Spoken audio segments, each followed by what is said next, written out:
Welcome to salsidoparanormal. It is Sunday, June 26th, 2022, and tonight I will be sharing listener experiences. As always, you can find all the episodes of the podcast along with links to social media, ways to donate, and ways to contact me at the podcast page, which is salsidoparanormal.podbean.com. That's SALSIDO paranormal.podbean.com. And always happy to hear from you all, whether you have comments or questions or topic suggestions or shows, or if you have stories of experiences, whether they're your own or others from others that you trust. Always happy to share those paranormal experiences, whether you want to send them to me in a text format for me to read, or if you'd like to join me on the show at some point.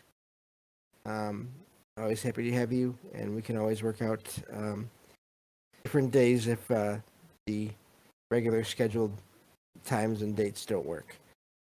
So, and as I've said in the different notifications, tonight is one of those cases where I have a guest that will join me in a moment to talk about experiences with the paranormal. So, I think we can get going with that. I don't really have any other major announcements. So, Matt from Colorado, whenever you're ready, you're welcome to join. Yeah, I'm here. You hear me all right? So far, so good. Yep. Thank you for being here. Yeah, cool, man. It's my pleasure. You and I have gotten to know each other over the last month or so, and we both swapped some stories with each other. And one night we were talking, and I was thinking about I had heard your show before, and I was thinking about one particular story that came to mind um, that kind of falls into your bailiwick of the paranormal stuff that just blew my mind when I heard it. And I was just like, wow, I think that'd be a really good one for a show. You remember I mentioned that? Yeah, I do remember you mentioning. I'm terrible at remembering details after a certain period of time. So, this will be Right, a good for me as well because I don't remember a lot of what we talked about in detail. So, yeah. right. And the story I'm going to tell first, I have never told you. I did tell you a different one, but I just told you, boy, I got a whopper of a tale that I think would be good for your show, and let's set something up sometime. And we did. Took a little planning, but here we are. Um, and so I think sometimes for a good story, you need a little bit of backstory and be able to put things into context. So let me do a little bit of that. So um, some stories are, you know, old stories that you somebody reads in a book or somebody hears from somebody and they get passed along, and who knows, you know, where it came from or how old it is or how many times it's been retold. Um, and so like with antiques, they always want to know like where'd this come from? Oh, you say it came from a famous person. Do you have any proof or whatever? It's called provenance. And so that's the history of the object. But in this case, the history of the story is I heard this from the person that it happened to.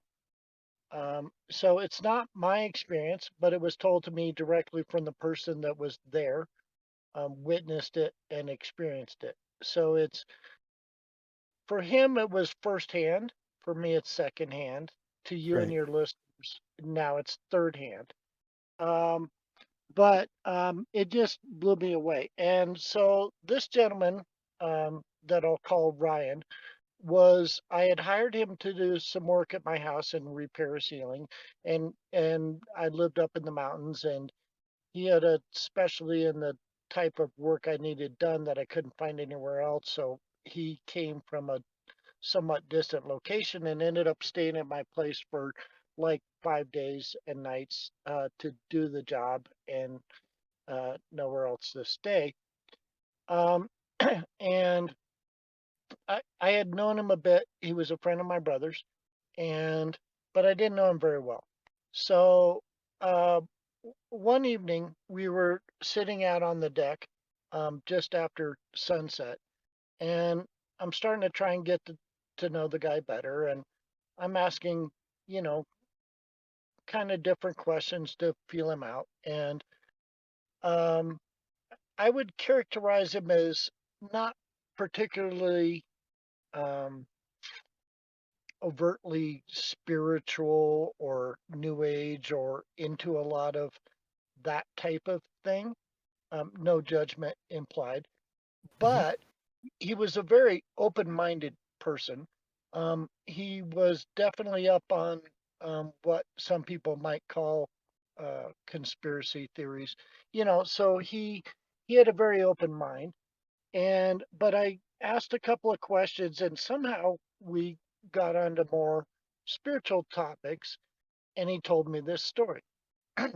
So he said that um, the story that he told me was that he was um, living in this town and lived several miles away from a friend of his. Now, this friend of his was an older gentleman, but he had known him for a number of years and known his wife.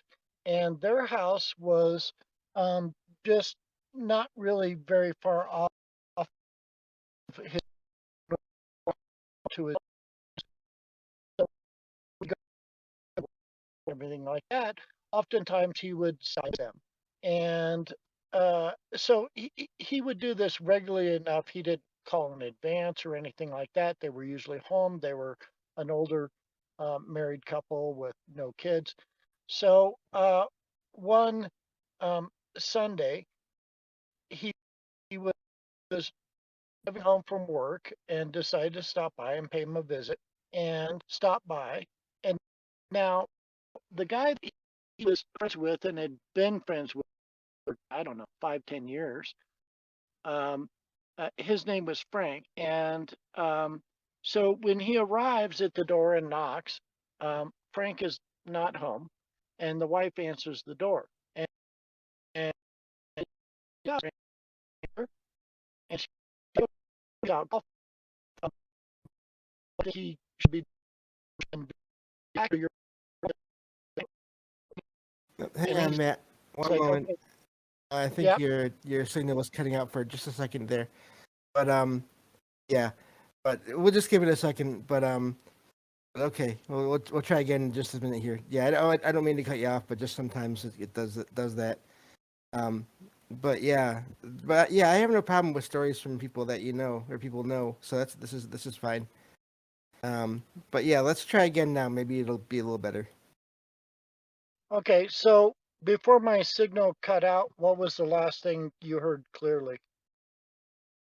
Yeah, your friend Ryan made it to uh, Frank's house, and he wasn't there. Okay. So then what happens next is the wife, invites him in to wait for him. And she invites him into the living room and says, would you like some tea or coffee? He says, sure.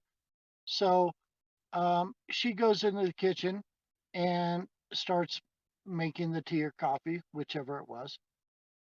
And while she's in there, she starts talking aloud. And she's like, okay, you know, whatever. Okay, okay, I'll tell him. She's just like muttering to herself.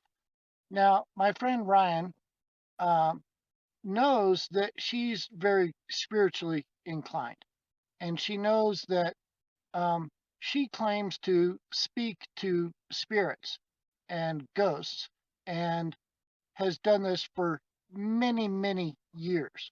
Okay, so this is something that is her gift or ability. It's something she, claims.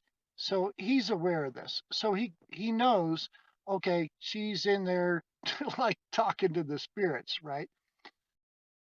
So she comes back in and gives him the coffee or tea and asks him if he wants sugar. And he's like, yes, please. So she goes back in.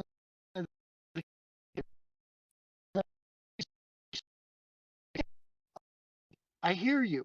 I'll tell him. I tell him, leave me alone. And she's like annoyed. And then she comes out and comes back to the living room and gives him his sugar. And he says, so what's going on in there? And she's like, "Oh, it's no big deal. It's my husband's best friend, who's passed along, and he's trying to give me a message to give to him.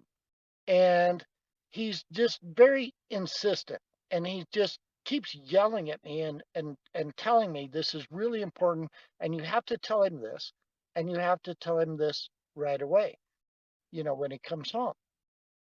And so Ryan's like, "Oh, okay."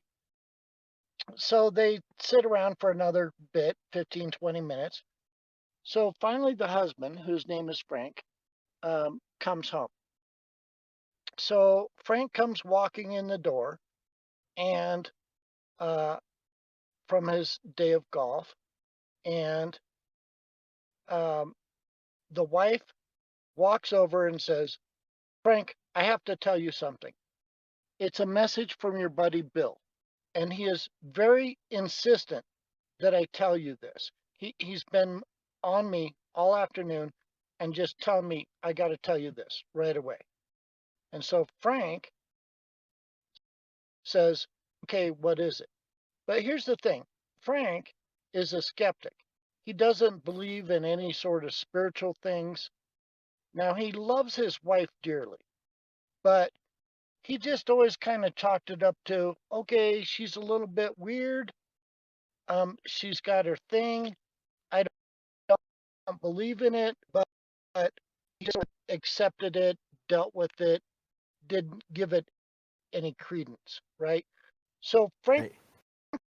little, he's a total skeptic, and he always just kind of thought his wife was a little crazy, but I love her dearly. You see what I'm saying? Hmm. So what happens is he walks in the door. She tells him, "I got to tell you this message from your best friend Bill, who's departed." And he says, "Okay, what's the?"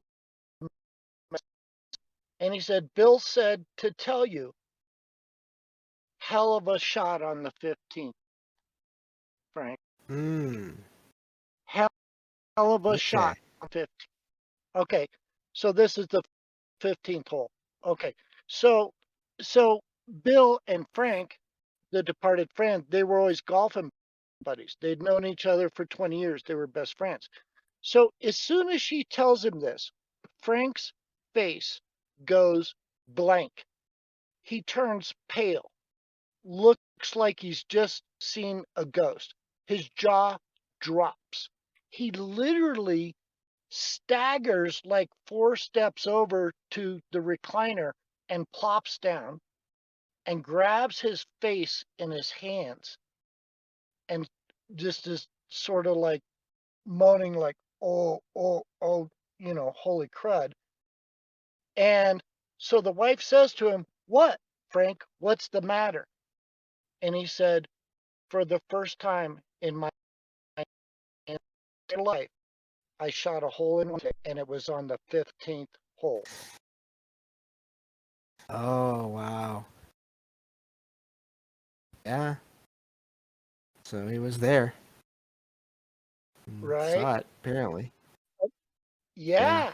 So the wife could not punk, right?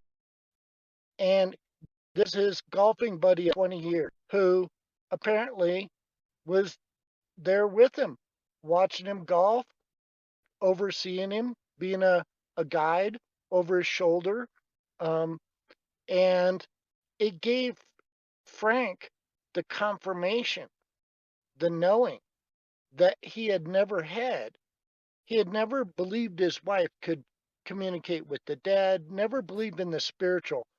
And in that moment, he had all of the proof, the absolute proof that he needed to know that that was true. and real, that his wife had the ability, that spirits and souls exist after death. The thing. Yeah, it is amazing. That's a good one. Yeah, and it's just the cool thing about that story is there's just really no other explanation for it. I mean, I went one hole in his entire life. It was on the 15th hole. Um, nagging her and nagging her. Got to tell him. MJ got to tell him this because it wouldn't have happened. He would have come in and said, "Oh, hey, amazing thing. I hit a hole in one today on the 15th," but she ended up telling him before he could tell her, you know, of that incredible shot, right? So it all had to happen just that way to give him the evidence and the proof that he needed to know. Right. So in the chat here, they want to know if if the if that couple, if Frank and his wife ever talked more about the wife's abilities, about her gift at all. Of course, that's I know that's a story from a friend who these were friends of his, so there might not be a lot there, but just reading the chat here. Yeah, it's a great question. I don't know. Um, I didn't uh I didn't really actually I may have seen the guy one or more times, but not much after he visited and did the work for me. So I don't Hmm. know, except to say that he left me with the impression that it changed Frank's mind. And he, I remember him saying he ended up apologizing to his wife. Yeah, that's a part of the story I left out. Now that you bring that up in the questions in chat, that's so good because I remember the guy who told me the story, Ryan, said that he Frank apologized to his wife and said, "I am so sorry that I doubted you all these years." Yeah, Hmm. Yeah, and that's kind of making. I'm sorry, but that's kind of making me tear up to think about that's that. okay. And I I'm I feel stupid for probably neglecting one of the best parts of the story. But yeah, Frank apologized to his wife, and I think therefore I would say, to the question on the chat, that it very definitely changed their relationship. I mean, I don't have any, you know, uh, information or stories about that, but oh Right. yeah, Yeah. their No. relationship was, and it changed him. It changed their relationship. So yeah, That's yeah. That's an amazing. That's a good one. That's an amazing story, and yeah. No worries. These details, when you're trying to remember everything, it can be hard. I know I even have a problem with that sometimes. So, but but yeah, no, that is a good story, and I always like those stories where people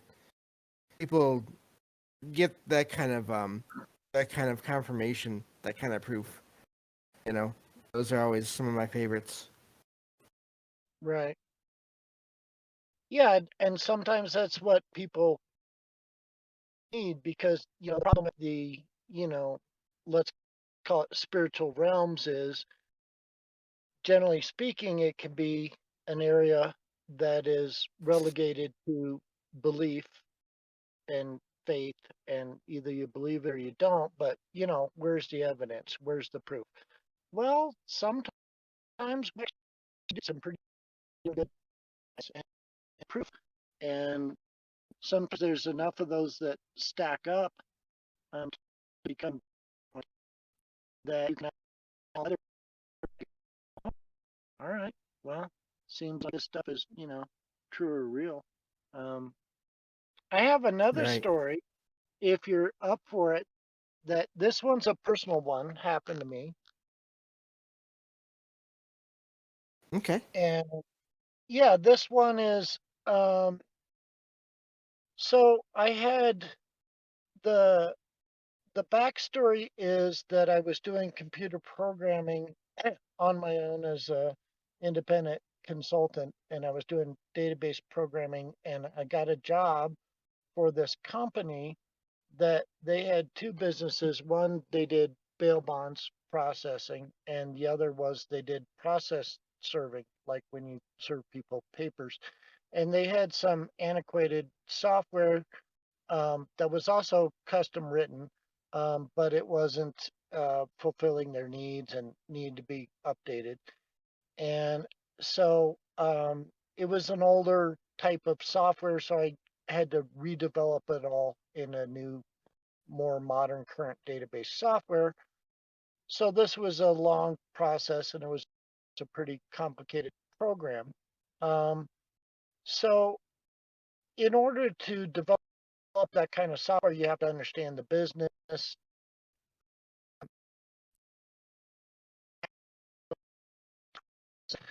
So it involved a lot of this lady who was the co-owner of the business with her husband.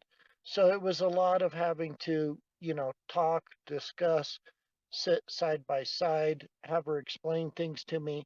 Then I would go away to my house, write some code, come back, deliver it, install it on a computer, review it. So it was a back and forth process. And so it took quite a bit of time. I don't know if, maybe the first program took 6 months, but then I did a second program that took probably months. So I worked a lot with this lady, Betty, and she was older and very thin and very frail. And, you know, uh, had some health issues, I was aware. Uh, but, you know, we just got along great, and we'd sit and hang out and drink coffee and go through the programming stuff, and I'd be there for hours, and we kind of got to be friends. And, uh, if I didn't know any better, she might have had a little crush on me.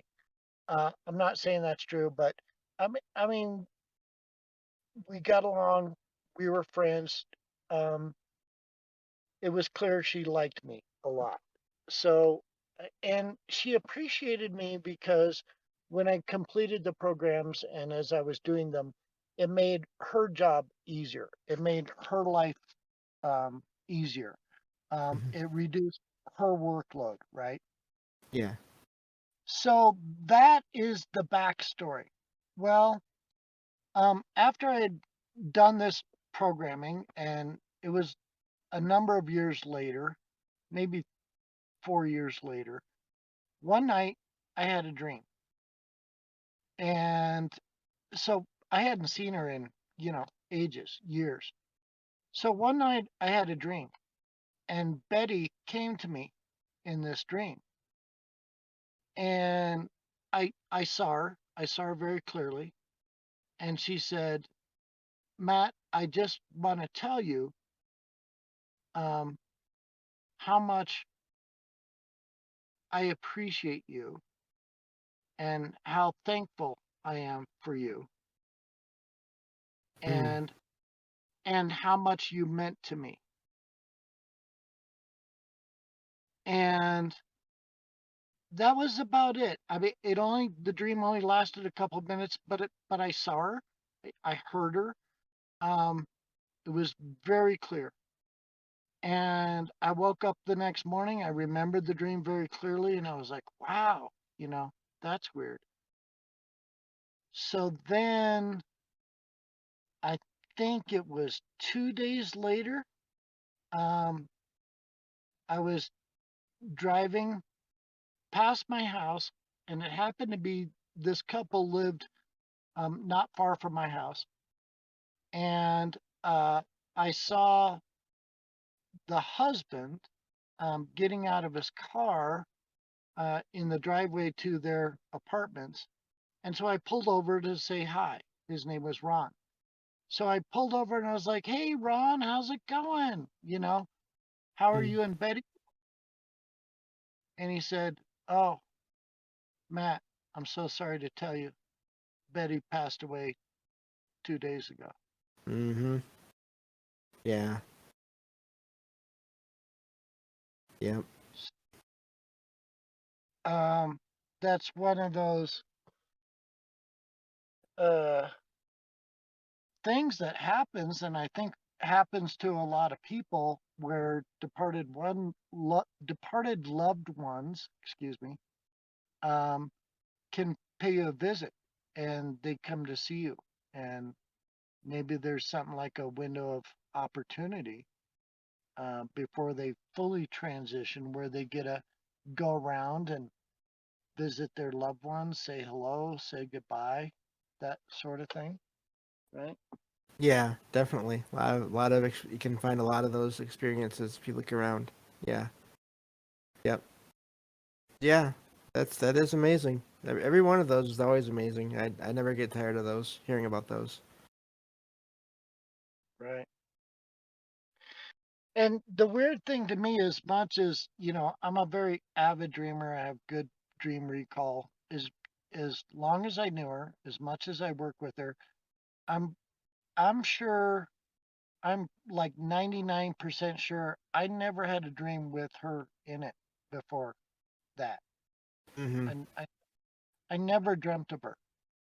And then I hadn't seen her in years, and then I dream of her on the very night that she passed away. Uh, yeah, wow, right. Yeah, definitely. Yeah, no, those are, um, yeah, amazing experiences for sure. Yeah. Well, those are two really good stories you shared. Thank you. Um, you're welcome. If you have any more you'd like to share, you can. If not, we can end it here. However you want to go.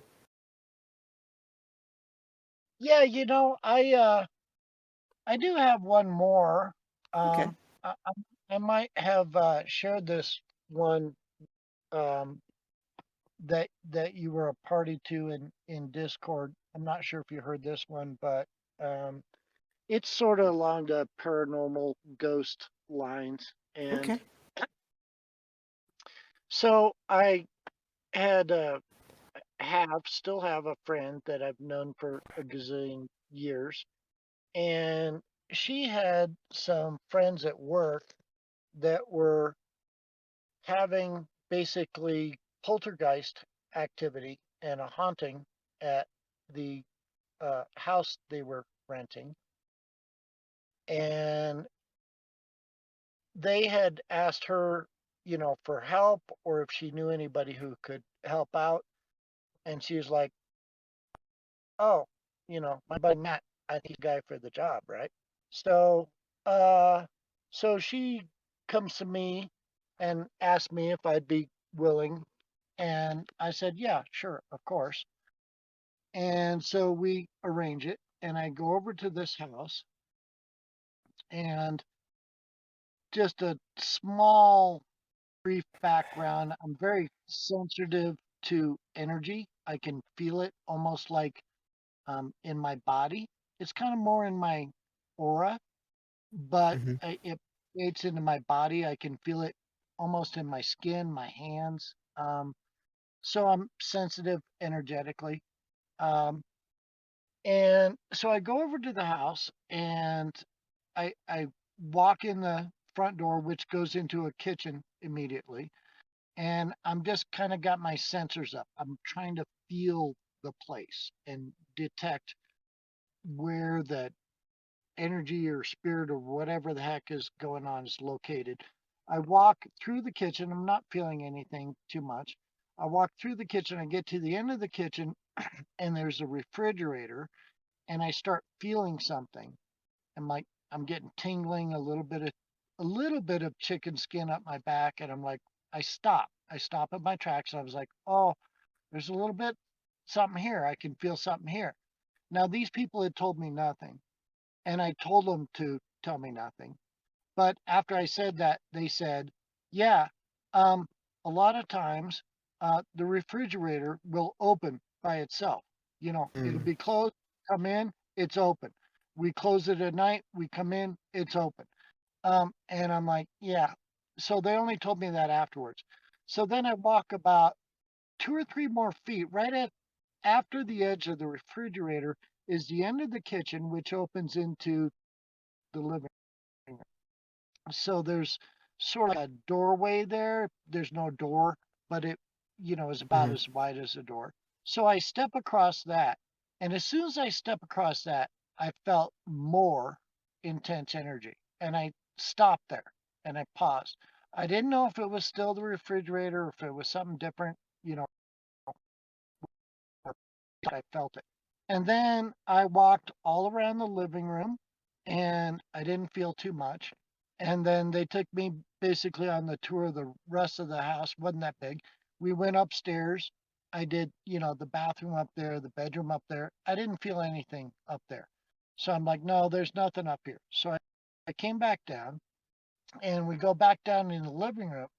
And then I'm like, I want to go back over here towards this refrigerator area, but before I even get to the refrigerator, right at the part on the other side of the refrigerator, boom, it just hit me.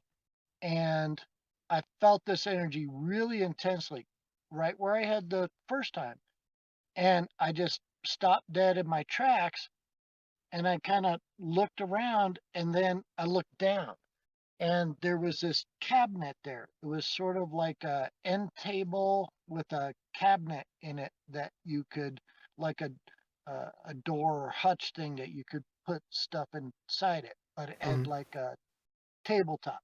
Right. And I look down and I see that, and I say, "What- What's in there?" And they said, "Oh, there's just a bunch of paperwork and old papers and a bunch of old photos." And I was like, okay, what do you mean old photos?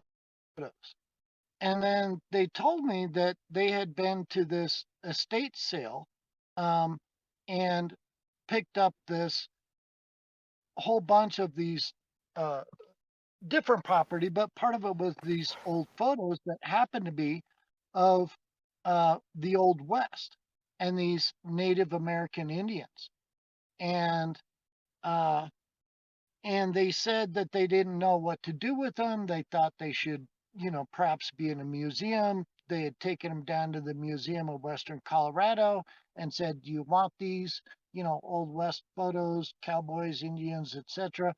They didn't really want them, so they just kept them.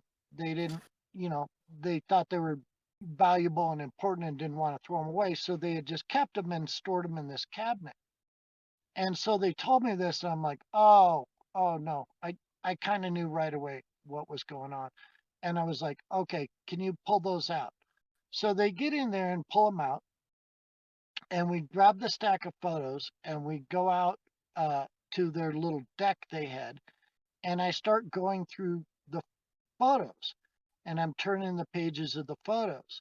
And then I turn one page and I get to this photograph of this Native American Indian who was probably either their chief or their shaman. And he's in the full headdress with all the feathers and all the gear. And immediately I felt that same intense energy. And it just sent chills up my spine. And I was like, that's him. That's Mm. him. That is what is haunting your house. And I had known this before it was in the back of my mind somewhere, but it came to the forefront of my mind. And I said, his belief was that a photograph could capture the spirit, could capture the soul of a person. And whether it's true or not, uh, that happens, he believed it. So it kind of did happen. And Mhm. his soul and spirit has been trapped in this photograph. And that is the source of your haunting and your poltergeist activity because they had other things, some objects moving, lights turning on and off. It was a refrigerator. There were multiple things that were going on. I mean, they were totally haunted for sure, poltergeist. Right. And so I said, and they're like, oh, well, what do we do? And I said, go grab me a lighter. And they went and got a lighter. And so I spoke out loud and did my best to communicate with this Indian soul and said, you know, it's okay for you to move on. It's time for you to move on. I want to release you from this. And we set fire to the photograph and burned it right there on the deck. Hmm. And I asked my friend a couple weeks later, I was like, how are your friends doing with their haunted house? And they said, after you did that, no issues. Lights don't go on and off, refrigerator doesn't open. They're very happy there. They're going to stay there. And these people were about to move out. It Right. was that much issue. They were gonna leave. Um, so that was sort of a ghost busting releasing of captured spirit uh, experience that I had. Yeah, I remember that one from talking. Yeah, in the voice chat before. Yeah, that is amazing. Um, and yeah, that no, it makes sense in a lot of ways. So I'm glad that you were able to help. That's because that doesn't always work out that way, and for various reasons. So yeah, no, that is amazing, and I'm glad that that worked out. For everyone. And but yeah, definitely. I've shared my experience with a picture before with I'm not sure if I shared it here or not. I guess I can go over it just real quick again. Then we can wrap this up. But and I think I've told you about this, Matt, before as well. At least I've talked about it before. Where so my grandparents' house, that's where all the family gatherings used to be, and this is when I was a kid, and and there was a bunch of us cousins that decided to explore the second the rooms on the second floor, which no one ever really used during family gatherings. And so we went up there. There was like, I don't know, 5 or 6 or more of us, and to check everything out because we hadn't done that before. And we found this desk, and one of the drawers in the desk had a bunch of pictures. And there was one we found, and we didn't recognize anyone, but there was an older man in the picture. And I don't know how it happened or what happened exactly, but we saw the the older man in the picture turn his head and look at us and smile. And he had red eyes, which of course was even scary, even though for all we know, it could have been a actual case where the eyes are red in the picture because that could happen sometimes with pictures. And so, but we dropped that thing so fast, we got out of there, and yeah, yeah, I'll never forget that because I don't know how it. I'm guessing it connected with our minds on some level. There was something going on there, some kind of energy that made it look like that picture. Someone moved in that picture. So Yeah, yeah, that's an interesting similarity because they both have to do with photographs and the spirit or soul that's the person behind the photograph. right, Um, it almost, somehow photographs do capture a bit of our essence. And, you know, Lord help us now with Facebook, and we got, everybody's got hundreds of photographs and they're all over the internet. And we're never going to get out of here, right? If we're all like captured in all these photographs. But I don't know. Yeah. And yeah, I think I remember sharing that story of the deceased Indian with you, and I think that reminded you of your photograph story, and that is an interesting uh, similarity between the two, and it makes me wonder about photographs and capturing the essence. And I know, for myself, that objects can do that. Close personal objects of people can a little bit, I would say, capture their energy. I don't think like necessarily like their soul or spirit gets, you know, necessarily bound to them. But I guess in, the ghost hunting stuff and, you know, uh, people get attached to their houses and then after they pass away, they don't want to leave and they stick around and, have Oh that yeah, residual haunting sort of thing. yeah, So, definitely. yeah, Oh I don't know. Cool stuff, though. Very yeah, cool stuff. yeah. Well, thank you for joining me today. Those were all great stories, and that's why we do this show. Um, so yeah, thank you again for volunteering, and I think we'll end the show here in just a moment. So take care. If you want to mute up in a second, and then we'll talk again some other time. All right. Well, thanks so much for having me on and let me share a few stories. And I hope everybody appreciated it. And we'll talk again soon, buddy. Sounds good. Thank you.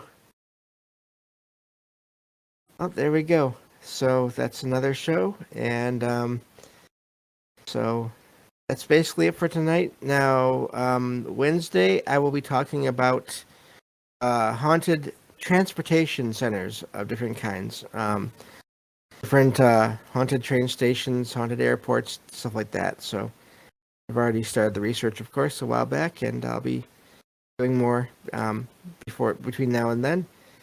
So that should be a fun show as well. And so again, the schedule now is Wednesday, Friday, Sunday, 8 p.m. Eastern. So I think that handles everything. So thanks again to Matt for joining, and I will talk to you all on the next episode of Salsido Paranormal on Wednesday night. Thank you all. Take care.